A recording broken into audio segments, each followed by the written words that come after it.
जय श्री हरि भक्तों, आज मैं आपको होलिका दहन की बड़ी ही पतित पावन कथा सुनाने जा रहा हूँ।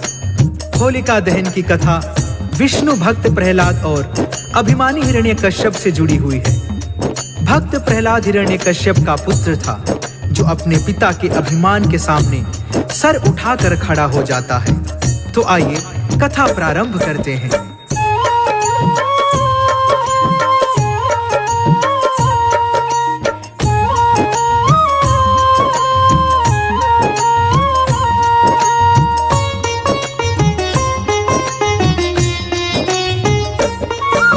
श्री विष्णु भगवान के चरणन शीश नवाते हैं, हाँ शीश नवाते हैं।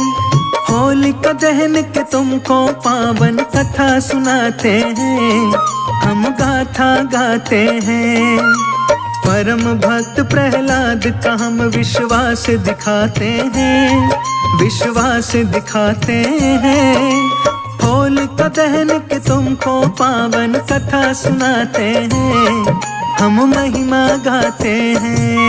आया होली का त्योहार, हुई खुशियों की बौछार। आया होली का त्योहार, हुई खुशियों की बौछार।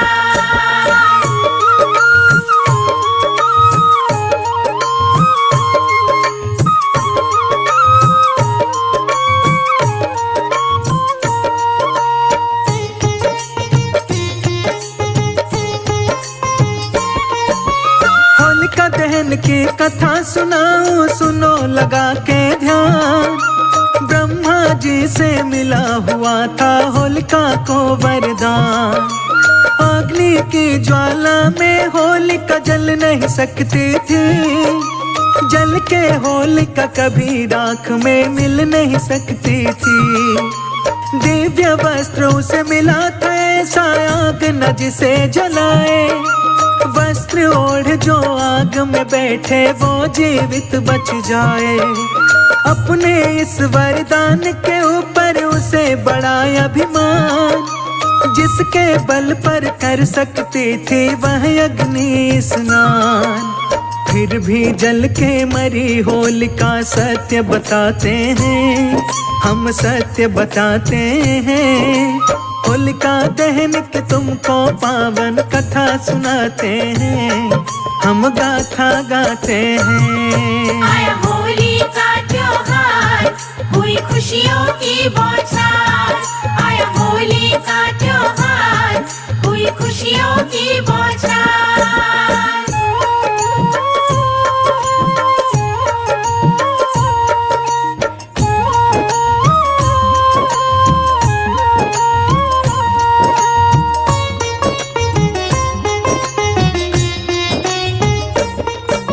हिरण्यकश्यप नाम का महाअभिमानी राजा, जो विष्णु भगवान से द्वेष रखता है, वह स्वयं को भगवान मानता है।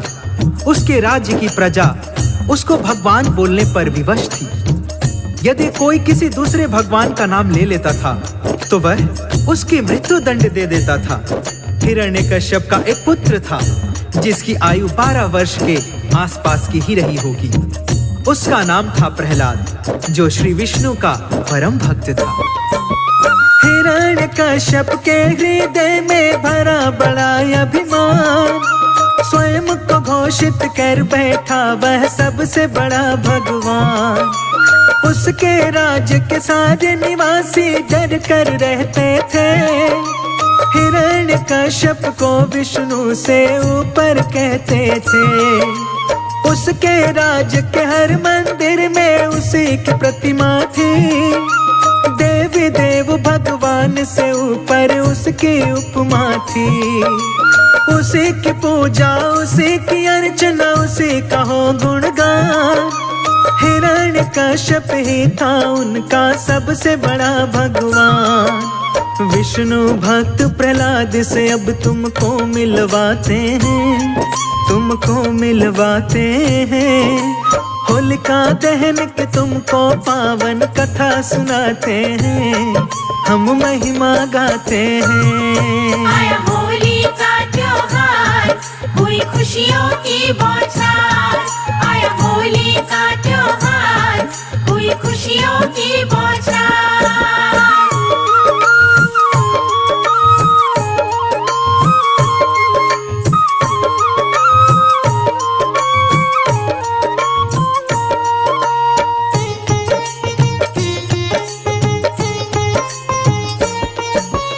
हिरण्यकश्यप का पुत्र प्रहलाद जो विष्णु भगवान की पूजा किया करता था और उसके मुंह से हमेशा श्री हरि श्री विष्णु जी ही निकलता था। इस बात से हिरण्यकश्यप को बड़ा क्रोध आता था। उसने प्रहलाद को कई बार दंडित भी किया, कारागार में भी डाल दिया, गंगा जी में भी फेंकवा दिया, परंतु प्रहलाद का बाल भी बांका नहीं कर पाया था। हर बार बच के आ जाता था प्रहलाद। हिरण्यकश्यप ने प्रहलाद को दरबार में बुलवाया और बोला, आखिरी बार समझा रहा हूं, उस विष्णु का नाम लेना बंद कर दे। अपने पिता से हाथ जोड़कर कहता है प्रहलाद, पहले है श्री हरि पिताजी, सब है उनके बाद। श्री विष्णु भगवान है मेरे प्राणों के आधार, उनके रहते कोई मुझको नहीं है सकता मार। सारी ही सृष्टि है जिनके चरणों के अधीन, क्षीर के अंदर शेष की सैया पर है जो आसीन। जीवन मरण है हरि के हाथ में, डरने की क्या बात, उनकी शक्ति से टकराए किसी की क्या औकात। सुनकर अभिमानी के नेत्र फिर लाल हो जाते हैं, हाँ लाल हो जाते हैं। होलिका दहन के तुमको पावन कथा सुनाते हैं, हम महिमा गाते हैं। आया होली का त्योहार, हुई खुशियों की बौछार। आया होली का त्योहार, हुई खुशियों की बौछार।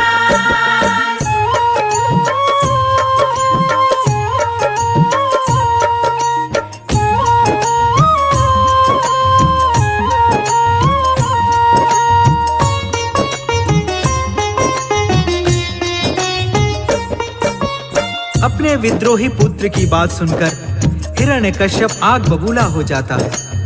उसने मन ही मन कोई कठोर निर्णय ले लिया था। वह अपनी बहन होलिका को बुलवाता है और उसे कहता है कि तुम प्रहलाद को लेकर जलती हुई अग्नि में अग्नि स्नान का ऐलान कर दो। तुमको ब्रह्मा जी के द्वारा वरदानी वस्त्र मिला है, जिसे ओढ़कर तुम अग्नि में जल नहीं सकती हो। इस प्रकार प्रहलाद जल जाएगा, तुम बच जाओगी, मेरा प्रतिशोध पूरा हो जाएगा। मैं इस विष्णु भक्त से तंग आ चुका हूँ। सारे नगर में पिटा ढिढोरा फैल गई यह बात, मैं अग्नि स्नान करूंगी भक्त प्रहलाद के साथ। चिता सज गई थी लकड़ी की, आ गए सारे लोग। राजा का यह कृत्य देख कर मना रहे सब शोक। हाथ जोड़कर खड़ा था प्यारा बालक वो प्रहलाद, मन ही मन में श्री विष्णु को करने लगा वो याद। चिता के ऊपर बैठी होलिका का दिव्य वस्त्र लिया, नन्हा बालक देख चिता पर दिल में उठे मरोड़। नगर निवासी ऐसे दृश्य को देख न पाते हैं, हाँ देख न पाते हैं। होलिका दहन के तुमको पावन कथा सुनाते हैं, हम गाथा गाते हैं। आया होली का त्योहार, हुई खुशियों की बौछार। आया होली का त्योहार, हुई खुशियों की बौछार।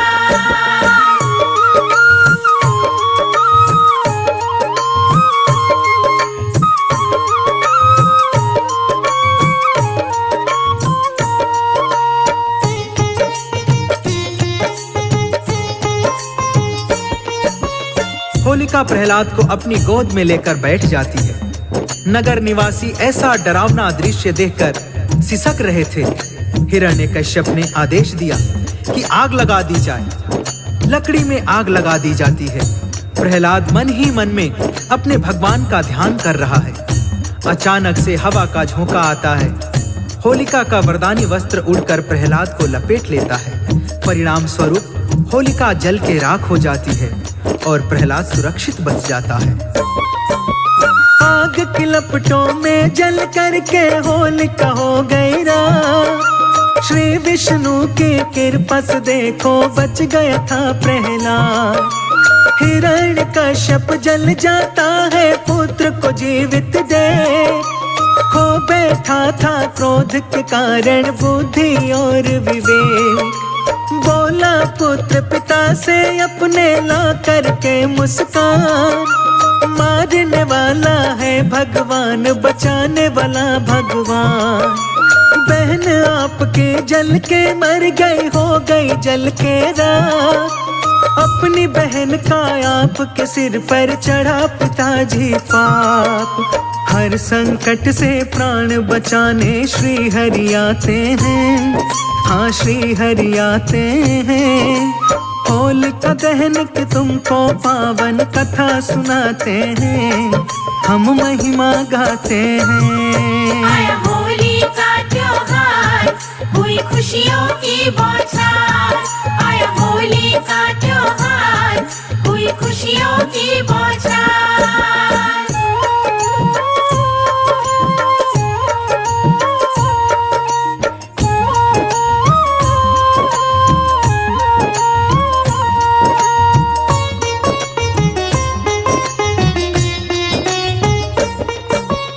भक्तों, होलिका जल के राख हो जाती है, प्रहलाद जीवित बच जाता है। हिरण्यकश्यप का प्रतिशोध बढ़ता ही जा रहा था। जब हिरण्यकश्यप क्रूरता की सारी सीमाएं पार कर देता है तो श्री विष्णु भगवान नरसिंह का रूप धारण करके आते हैं और हिरण्यकश्यप का वध करके अपने भक्त प्रहलाद को सिंहासन पर बिठाते हैं। श्री विष्णु भगवान अपने भक्तों के साथ परछाई की तरह रहते हैं। वह भक्तों से एक पल के लिए भी अलग नहीं होते हैं। यहीं से होलिका त्योहार की प्रथा शुरू होती है। यहीं से प्रचलन में आया था होली का त्योहार। जीती श्रद्धा भक्ति देखो हुई अभिमान की हार। होलिका दहन की प्रथा यहीं से शुरू हो जाती है। जला के होलिका भक्तों होली खेली जाती है। फागुन में आता है होली का पावन त्योहार। लाल गुलाल अबीर उड़े उड़े रंगों की बौछार। होली वाले दिन रंगों की होती है बरसात।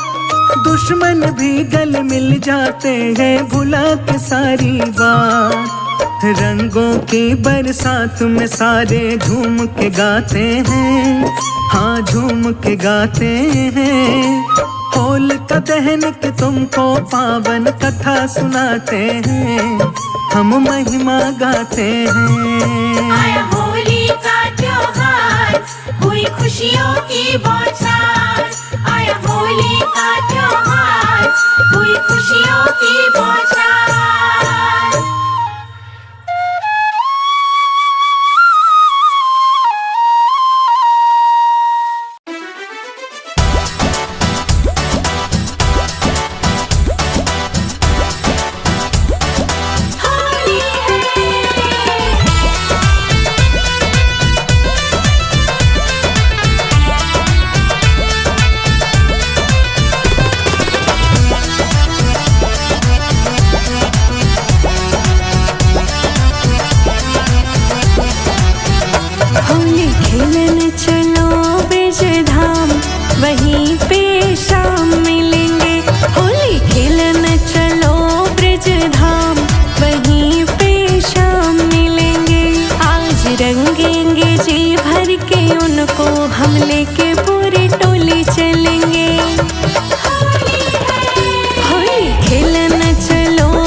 के अकेले में